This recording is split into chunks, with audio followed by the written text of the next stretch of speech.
Avni, how are you? Really well, thank you. You're okay?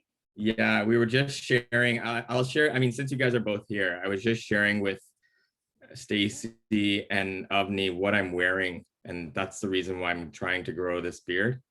I know, it looks fabulous. I just shared with you on your WhatsApp. Okay. What it is, Wow. so you'll get to see. But anyways, we will just start with our invocation as we normally do.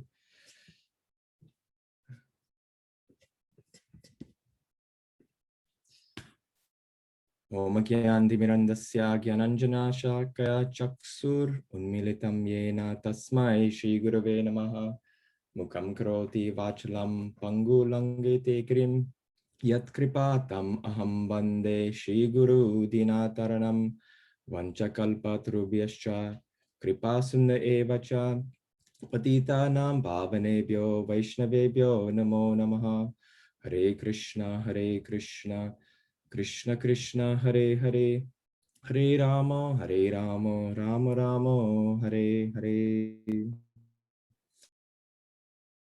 Respect for all those that have joined.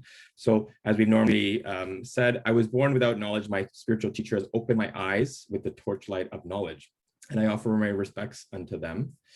The second is I offer my respects unto my spiritual teachers who make what I say impossible possible.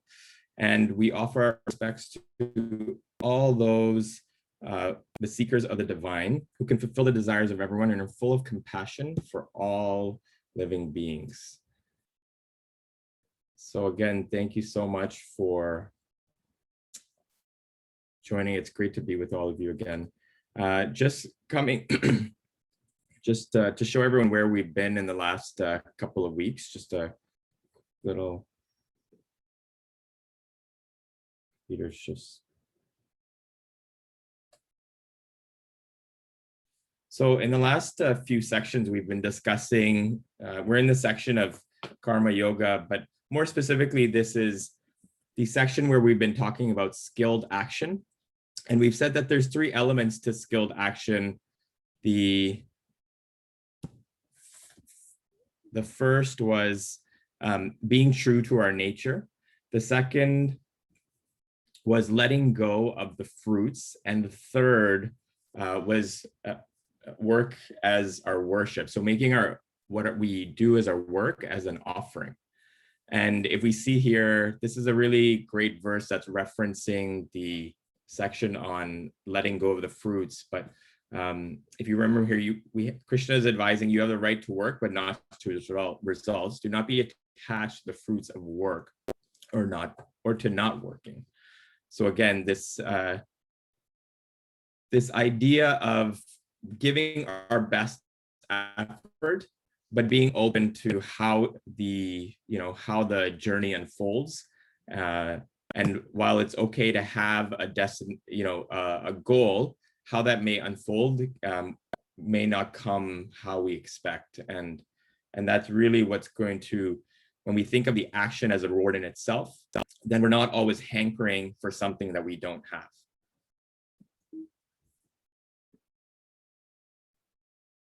And then this is the second verse that we had reflected on. Work with a spirit of detachment being equal to success or failure. Such evenness of mind is called yoga. So really what we're always striving for is this equilibrium, this even keel in both the good times and the difficult times.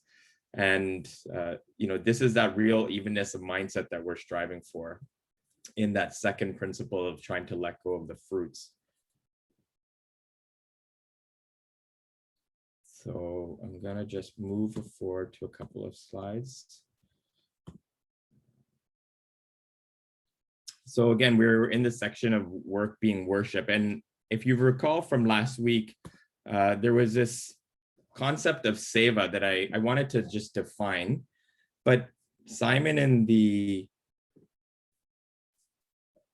book, he defines it as action impelled by devotion.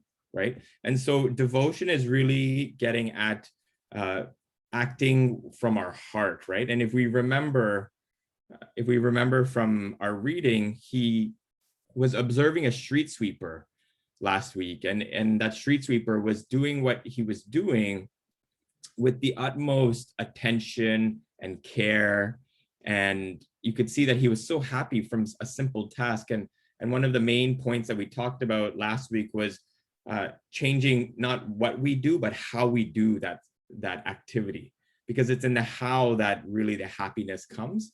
And that devotional spirit is offering what we're doing to a higher purpose, right? And that's why in the last couple of sessions, we really wanted to touch upon what our value system is, because it's that value system that really keeps us in that spirit of seva when necessarily the results may not come. And again, we find happiness in even the smallest things. I was quoting last week, just even the process of just, whether it be like vegetables, food. We talked about just cleaning, and how cleaning is also a reflection of my computer decided to do it just powered down. You're talking about your Welcome back. My what? You're talking about the wedding. The wedding.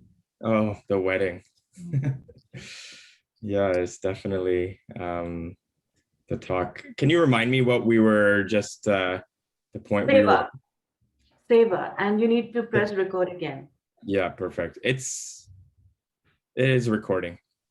We are good. Slide 7, Seva. Yeah, there we go. So the concept that we were talking about was just seva, this act of devotion, which is really coming from a place where we are leading with our heart rather than always our mind, which tends to always focus on what the result may be. And again, trying to find happiness in the smaller things in life. So one of the things that we also wanted to highlight was this quote here. This was a really great quote that was put in. If you go, I'll just reference where it is in the book. But if we go to I'm going to say page 199. If you go to this, we're in the chapter of working with as an offering of devotion, which is chapter 10, and we're right before section 6. So section 6 is page 199 that I have. And we see here, as people without knowledge act with attachment, O descendant of Bharata, so the wise should act without attachment, seeking the well-being of the world. One of the things that the Bhagavad Gita talks about in terms of how a recommendation it uses for how to use our time is if we need to figure out where if we don't have any specific direction in our life, the first place it asks us to invest our time is in a place where we can be of use, of service to others. And again, this is what this verse specifically touches upon, is the people that are necessarily in the lower modes, which is, as Ed was mentioning, in the modes of passionate ignorance, they act with attachment. Those they're acting trying into the mode of goodness, the wise, are acting from a place where they're always trying to see what they're doing can be for a greater good for the world. And this is really getting at this point we were talking about, work is worship and how to make our work an offering. But really, this is a great place to start, is what we're doing on a day-to-day basis. How are we being of service for the greater good? And I think most people when they're looking at their purpose and why they're doing, they'll always look at, everyone's taught to say, okay, what's a problem that the world needs a solution to, right? And I think this verse is touching upon that problem. But I think there's always a different interpretation. Some people look at different problems differently. Some are small problems, some are big problems. But again, if you remember, there was that reference last week to the story that Peter is in. And Peter, if you remember, is this very high like high class lawyer at the top firm in the UK, and he goes on to be a teacher. And he talks about how he starts his day by making an offering to the divine. And it says here, he says that it helps me beginning the morning with a prayer to offer my day to the divine and set the intention that my actions be beneficial to all beings. Moving through the day with this mood makes living itself a form of worship. And I thought that was a really powerful section in this, because it really asks of us how, or suggests how we can approach our day just from the moment we wake up.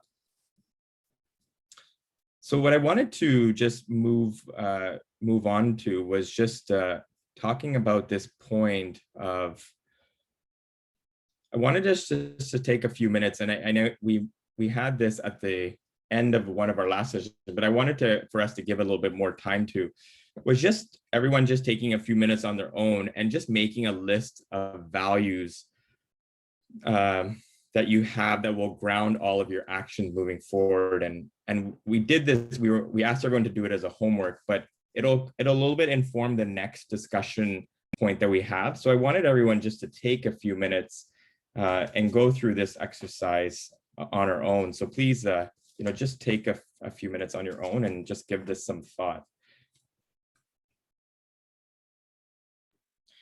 And then one thing, once you start seeing the list of values, if there's a way of categorizing them, it's one of the things that I've done in the past, is try to see if there's any, if they kind of fit under like an umbrella. Like, I'll give you an example. I have a group of qualities that that are kind of in, relational qualities.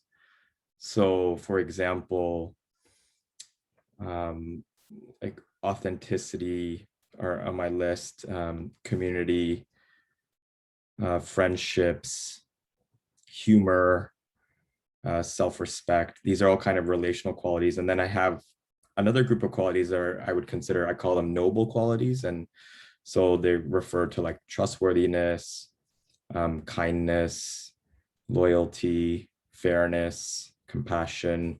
So these are what I have kind of grouped together as noble qualities. And then there are also ones that are that I put in, I categorize it as like perception of others, like on myself. And there were things such as like successful, reputation, justice, influence, authenticity. So these were ones that I kind of packaged into like how others' perception of others onto me. And then I made up this group called like, I categorized, I had one last group called challenge and determination. So in this kind of box was things like boldness, courage, challenge, contribution, determination, leadership, poise. So I had looked at I think when I had done this exercise, there was a list of qualities. I wrote them all down, circled which ones were important. And then I just, in different colors, tried to see if I could put them together in groups. Not saying that you have to do that, but I'm just sharing from mine. Does anyone else have anything they want to share, or what came from this exercise?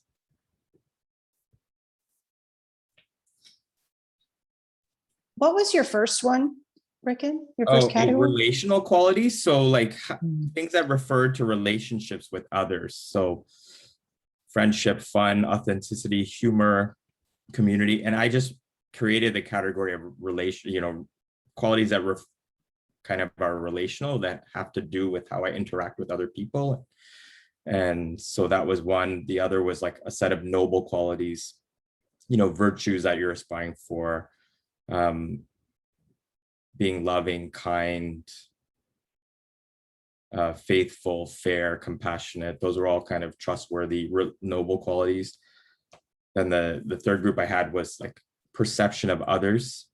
And then the last one was a category of just reference to like being challenged or having determination. So that was totally just my own creation.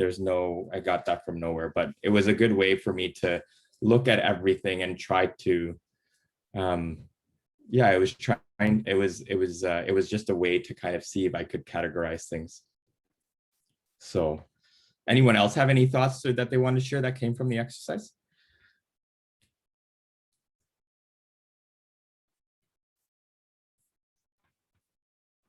Avni, Paul, Avantika.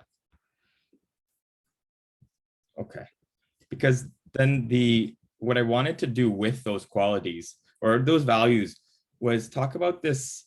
There was one part of this that really, and I'll reference to it because this is where the question is coming from, was when Simon was referring to his teacher. And if you want to go to the specific point, it's on 195. And he said it's section here. I apprenticed with my traveling with him continuously for several years during that time. And this is a section. I saw no difference between the way he did things when he was being observed and when no one was watching. There was no discord between what he said and how he lived.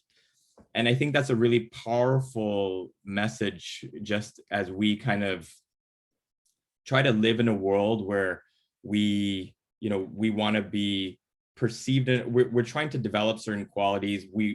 Sometimes we show ourselves to perceive a certain way, but sometimes we may also potentially live a little bit differently. So after doing that exercise of trying to find our values, I wanted us just to take a moment to reflect on this. How do our actions, our habits, or behaviors differ when we are with others versus when we are alone? Because I think there's some information that can be learned from that on maybe where there's potentially some misalignment and how we can hopefully potentially bridge the gap. Because I think there's a really, Simon's teacher here and anyone really, I think, who are really making an impact in the world, there's very little, there's a lot of alignment between how they are, just day to day when no one's around and how they are with everyone else. And I think it was a wonderful, point here that I thought, we could actually reflect on based on what we've written for ourselves and how it looks like, outside and inside. And that's one of the reasons I just kind of shared the categories, was because it was just a way of thinking, oh yeah, so this is how I am maybe sometimes when I'm with others. This is what I, really like to strive to be, and the gap. So feel free to just take a few minutes and reflect on that. All right. Anyone have any reflections or comments to share?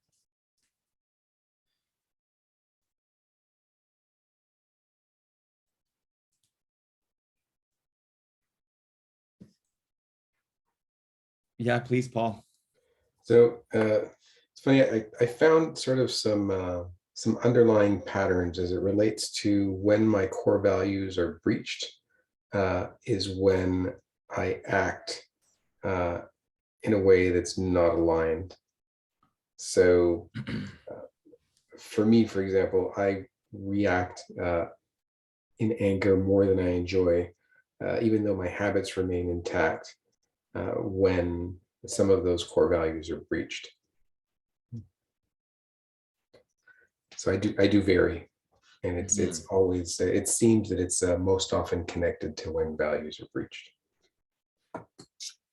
Yeah. And that's a really great point. And even that, just kind of coming upon that's valuable in itself, because, it can help us to see, okay, how do we be more consistent with living our values on a daily basis? One of the things that I was thinking about is many times our values are compromised because when we're out with others, sometimes we want to conform, right? There's that sense of wanting to conform and adjust. And then sometimes we try to, be accommodating in so many ways that, sometimes we lose what can be, most important to us. one of the things that I was thinking about is that, for me to be helpful, to be of value to others, to be of service to others is really important. But then respect is also, being respectful of others is also really important. And so one of the things that sometimes can happen is that in the spirit of being, of value and of help to others, if our, and then if our intention to, our intentions are there, but then for example, sometimes if we drop the ball and we don't follow through, then we've in one sense we've been disrespectful, right? So I was just thinking for myself, that's happened in the past, and that's something that I've really been trying to align better, is these principles of being of value, but also being respectful in a way where I'm trying to acknowledge like what my capacity is. And so that was just an example for myself of where values were conflicting when you do one thing, and then it also sometimes when you can't uphold a certain value, then it also breaches another. Stacy, please.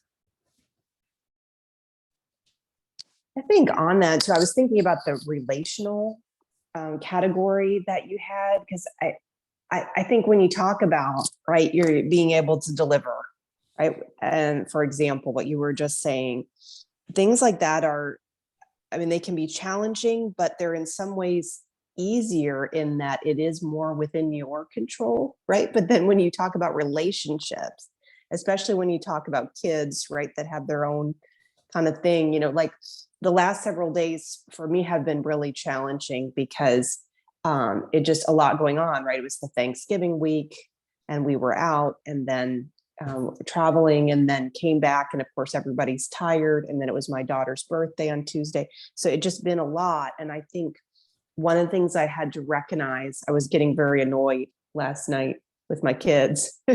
One of the things I think to recognize also is sometimes they're just external factors that have really nothing to do even with your values, right? They're just simply very tired, right?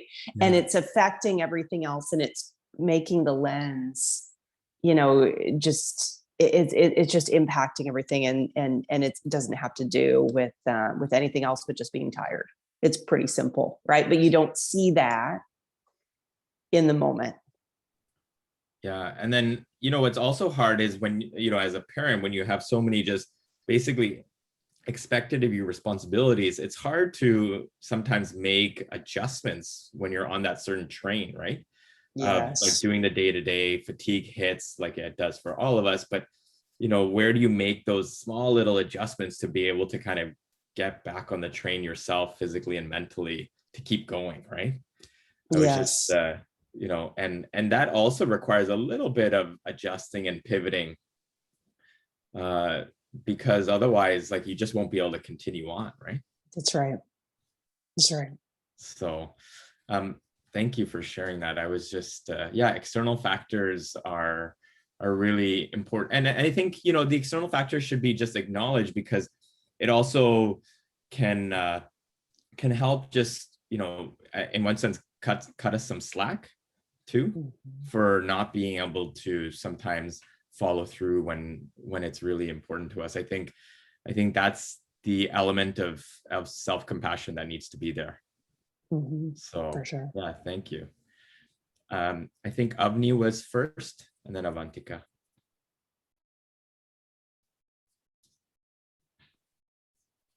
Hi. So I actually made a transition. I went from thinking that I have two personalities. I am my values, the way I act my values with people, and the way I act my values when no one's looking is very different. Like, I am nowhere near this teacher at all. It's like chalk and cheese. Then when listening to Stacy, thank you so much, and also Paul, I actually came to another conclusion, that actually I am able to reflect and correct my values when I'm in peace by myself. So I reflect on things and say, hey, I need to be more compassionate here. I need to be more humble here. I need to be more not judgmental or open here. And so Mm. I'm living my values when I'm by myself because I have peace. I have no one else around me, exactly what Stacey and Paul said, no triggers, no external factors. So yes, the answer to your question is there a difference between when you're with people, how you live your values of when you're with people and when you're by yourself? For me, 100%, which is shocking. And I'm just thinking, like, we've come together from Robin Sharma. I'm just thinking, like, what I see and what I see is that he's very much lives, and as you said, all successful people, they live what they practice what they preach, basically, and what they stand Yeah. for, which is just phenomenal. But I can only do it when I'm at peace by myself. and around people, but not 100%. So that's what I wanted to say. But even that realization, I think, is very important for any of us, because you have to identify the gap to be able to close it, right? So thank you, Avni, for sharing that. Avantika?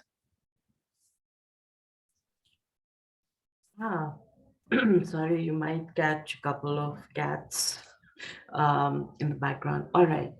So the reflection, thank you so much, everyone, for everything you've shared. Phenomenal questions, phenomenal conversations. So my reflections, first and foremost, is when the values that we aspire to, they come from a very higher part of our nature. It's who we truly are and who we feel aligned with. So, of course, unless someone has something that is completely different from what. So a lot of our values, they come from some level of consistency, some level of striking a chord with our authenticity, with who we know we feel, like Avni is beautiful. When we feel at peace with who we are, that's really when the value manifests. So in the first part of the exercise, which was to define the values, I just realized very simply that one is at that point where, one is looking at Aham Brahmasmi, where I am at one with everything that's happening. So the interconnectedness or the interrelatedness, that's something that one really aspires to. And just something very simple: divine love, joy, peace, wellness, creation, enterprise. So a lot of the values in my life flow from these really, really, high level aspirational things. The second part of the question was, what's it? It's as simple as, even the meals that we eat are different. The way we eat when we're sitting alone in our room in front of a sofa, on a sofa, and if we have company. I think that there's been a divide that's been created, a construct. So that's one aspect of things. The other aspect is within ourselves. We wear masks with ourselves. That's when, So the reflection or the understanding I had is that our mastery lies to the degree of our healing and our ability to be authentic. The more authentic we get, the more healed we are of our ancient wounds, that we don't get triggered by things around us, the more at peace we can be with who we are. So I don't think the contrast to our values represents the fact that we're doing a bad job. It mirrors to us the areas of focus that we have set for ourselves. It's like our syllabus for this lifetime that we've got to master.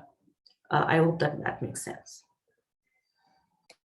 Yeah, I was just thinking that point on authenticity, Avantika, you're making, it's how we can, it's just the life journey of removing our masks, right? That we carry. And I'm always reminded of this idea because I'm sure everyone remembers like Hari Prasad and Rasana. We've had them on the Titans, but their whole company has been dedicated, Upbuild. It's basically their whole company is dedicated like how we can live a life of authenticity and remove all these many masks that we hold. And it's really, because again, like we're always dealing with our ego structure, removing those masks isn't always, like a quick fix, right? But I agree with you. I found that you're absolutely right. And for instance, I found that when I was attending Robin Sharma's programs, there were like 90% of the things that I found so amazing and so absorbing, and 10% of the things where I felt that, hey, you know what? I would like to do things a little bit more joy, a little bit more play, a little bit more emotion, but that's me. So one of the things I've also understood is the more authentic you are to who you are, rather than, just mimicking what some great person is doing, because that worked for them. They became great because they were authentic to who they were.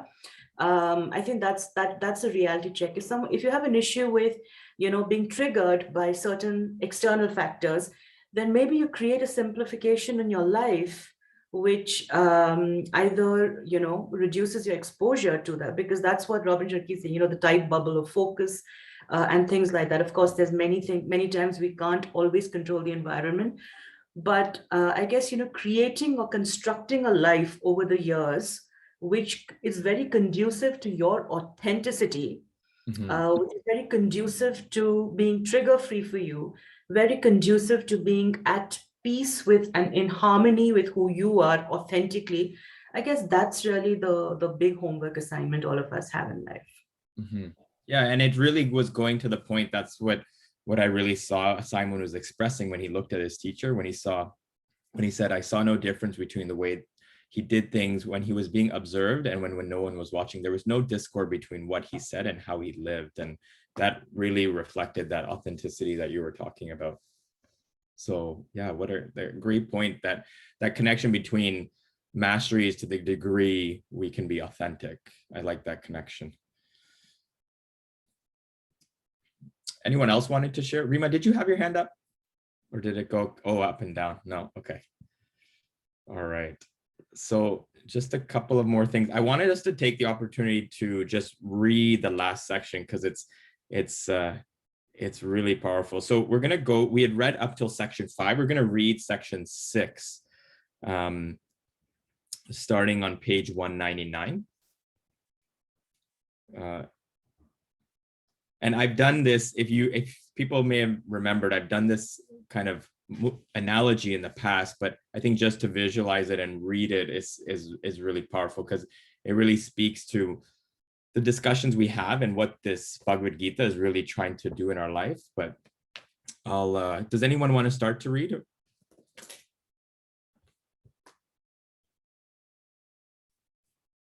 I will go ahead then. The sage reached into his cloth bag and pulled out a handful of gemstones. He spread these on a white cloth for me to see: moonstones, sapphires, amethyst, tiger eyes, quartz crystals, lapis lazuli, and opals. I was in Varanasi, India. The old sage was a renowned astrologer. He looked at me intently. The universe bestows upon us precious gifts: intelligence, wisdom, health, knowledge, beauty, strength, skill, the sage said. What do we do with those gifts? There are two ways of relating with life. The first is symbolized with a closed fist. So this would be the closed fist.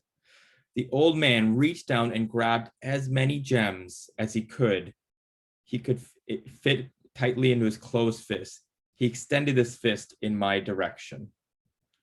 This closed fist is a mudra, a hand gesture that symbolizes a specific state of consciousness, a specific way of relating with the world, he explained. It's a mudra that represents fear, greed, and attachment. If the mudra could speak, it would say, I am taking as much as I can, and whatever I take, I'll keep for myself. I must hold on to it very tightly, or else someone else will take it from me, or I may lose it. It's a mudra of competition and ego, focused on I and mine. In the first verse of Bhagavad Gita, the blind emperor Dhritarashtra expresses this mindset. Most of us approach life in this way. That's why the Gita begins with Dhritarashtra's fear-based attached mindset. As soon as I will open my fist, whatever I'm holding will fall from my grasp. This is our fear, I'll lose what I have. The universe has so much to offer us. It's endlessly abundant in precious gifts. If we clench our hands into fists and the universe wants to give us more, we are in no position to accept it. Our hands are tightly closed. Thankfully, there's a different way of relating with the universe, one that is exact opposite of a fist. The sage now turned his hands slightly fist by 180 degrees and opened his fingers. He extended his open palm towards me, revealing moonstone, sapphires, and blue opals. This mudra, or gesture of giving, it's the mudra of also the mudra of receiving. In this approach to life, there's no fear of loss. There's no attempt to seize and hold on to things. Importantly, if the universe wants to give us more precious gifts, we're now in the position to receive them. Our hands are open. The powerful way of relating produces results that are 180 degrees different to those of a closed fist mindset. Have you not experienced this? When we live with an open heart, we discover the more we give, the more we receive always. Take a look at the fingers of saints and teachers across India. They never close, they never have closed fists. Their palms are always open. This is because the palm represents the heart. Remember, there are just two ways of relating with the world, with an open heart and with a closed heart. The last verse of the Bhagavad Gita describes the open-hearted way of being, which the seer Sanjay says leads to fortune, unusual triumph, strength, and abiding wise conduct. The Gita is about making this 180-degree shift in consciousness from a closed heart to an open heart. This was a striking revelation for me. I thought of times I had dedicated myself fully with the mood of loving service and giving without concern of getting anything in return. These were the best times of my life. They were by far the most exhilarating and rewarding. They never brought misfortune. I also thought of many times I had adopted a small-minded, closed-fisted approach to life. Those were times of struggle, ego, anxiety, and frustration every time. Mudras are like prayers translated into physical forms. If we live with a closed fist mindset, we make that prayer for our life. But by living an open heart, we adopt a very different quality of prayer. Our heart is a treasure chest filled with beautiful gifts the universe has bestowed upon us, the astrologer continued. Our great treasure is our unique nature, gifted to us so we can be of service in the world. When we're consumed by fear and desire for more, we don't appreciate what we already have. That's because we're focused on everything we don't have. We can't live in accord with what we're constructed without first becoming aware of our own gifts. Desire to look carefully at these gemstones we hold in our heart.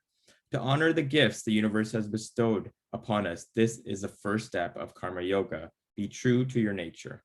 The second step of Karma Yoga is to let go of the fruits. When we adopt an attached closed fist mindset, we're afraid we'll lose what we have if we open our hand. We're afraid that it will fall from our grasp. Inverting our fist by 180 degrees represents the shift from fear to trust. This is a second step of Karma Yoga. By trusting that the universe will look after us, we're able to let go of the fruits of our actions. And the final step of Karma Yoga is to open our fingers, making what we do an offering. This completes the inversion from grasping to giving, from competition to loving service. We've now brought three divine qualities into everything we do: truth, trust, and love. Only with the last step of opening our fingers do we truly see, reveal, and share the treasures of our heart. It's the only way we truly express ourselves fully. And then what happens? The universe immediately fills our open palms with further treasures. The universe never allows such an open palm to remain empty. And that ends the 10th chapter on making our work an offering.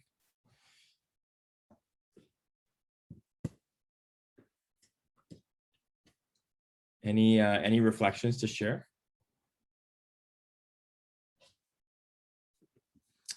I will just finish off then with a couple of the kind of concluding points that I had. So I kind of just took the whole chapter and tried to see like what were some of the take-home messages, and these were some of them. The first was, whatever you do, do it with devotion. And so that spirit of devotion we were talking about is trying to open up the heart, really trying to act from a place of the heart. And one of the points that we emphasized last week is that if the heart is there, the mindfulness will automatically come. So we wanted to try to take a different approach where normally the focus is on, being attentive, that if we're leading from our heart, the attentiveness and the mindfulness will be there. The second point was do everything with full presence and attention. And so that point came up a few times when the street sweeper and both Peter, he talked about how do we make our work an offering? It's, first trying to be fully present and attentive to everything we do. This was a really great point also, reminding ourselves of our mortality. And we know that Robin touches upon this multiple times whenever he speaks at the different events, but how that can bring out this principle of the law of like forced efficiency, where, when that there's a limited amount of time, again, we're trying to make every action we do impeccable. And this reminding ourselves of this, our mortality, and not knowing how long we may have, really reminds us of that state. Even when I read it again, I'm like, oh, what a good reminder. What a good reminder. And then the last 3 points were only love and affection has a power to fulfill the soul, right? This is a really great, point to reiterate and emphasize. And again, moving into that space of working from the heart, attitude and intention is everything. So again, this highlighting this point of it's not necessarily what we're doing, but how we're doing it. And that how I've come to see refers to that, the spirit, the attitude we bring, the intentions we bring to everything we do. And then finally, the last point is the more we give, the more we receive. So that we should not have this, this fearful mindset that what if I, do more than everyone? What if I'm giving more than everyone else? What if I'm, overextending myself? What if I, what will others think? What will happen to me? Again, this idea that, that Simon makes at the end, that when we open our palm, the universe never leaves that palm empty, right? It always keeps filling it up. So those were the take homes that I had just kind of put together, immersed throughout the chapter, and that really, I feel, were some of the take home messages. And one thing that comes to mind when you said that was the universe always fills our palms, and sometimes is not what we're thinking we should get, but we get what we need at that time, and then it gives us, when we're open to that journey, to keep going with the flow of life. Yeah, no, such a good point, Rita, about this making our best effort, and then being open to what comes, even though most times it's going to be what we didn't expect or had intended for. So thanks for sharing that, Rita. It's such a great point. And sometimes we get what we want, but not in the way that we thought we should get it. Or you're right, a lot of times we get different things, but sometimes it's what we desire, like the ultimate kind of goal or whatever, but not in the form or the people or the places or that we thought we would get it with. So it's like a totally different journey often. And that's kind of the excitement of life too, and kind of being open to that, the twists and turns and where things will end up. Yeah. It's always differentiating, like, we want things, but we should be focused more on what what our needs are, because those are usually going to be, the needs are going to be more important than the wants. Any other closing comments before we conclude today's session? Yes, sometimes it's like a 5 or 6 step process to getting what you want. And it usually shows up as showing you what you don't need. So I love the fact of making space, getting your priorities in order, really simplifying the journey. You can go further with a lighter load, clearing all the karmic baggage and stuff like that really lightens the load. So I think one aspect of serving and receiving is also, what Ed said, the focus, the direction, the sambandh, that first step. Having a clear direction and focus of where you're investing all your time in. The emptying of the hand also, the open hand also represents to me a light load. To be able to receive. Yeah, that's a wonderful point, Avantika.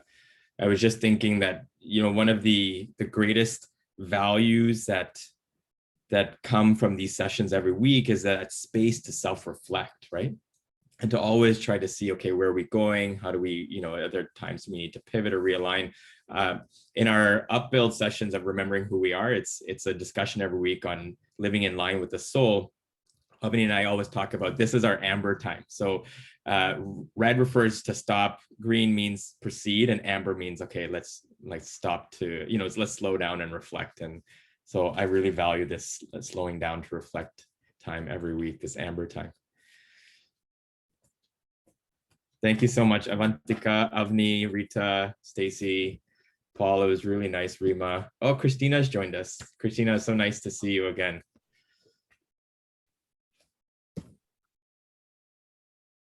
Is she there? Thank you so much. Thanks, everyone. Take care. Yes, thanks. Have a Bye. great week and great day. Ciao. Thank you, Later. thank you, everybody. Nice to see everybody. Awesome. You too. Awesome. Bye. When are you Bye-bye. traveling, Ricky?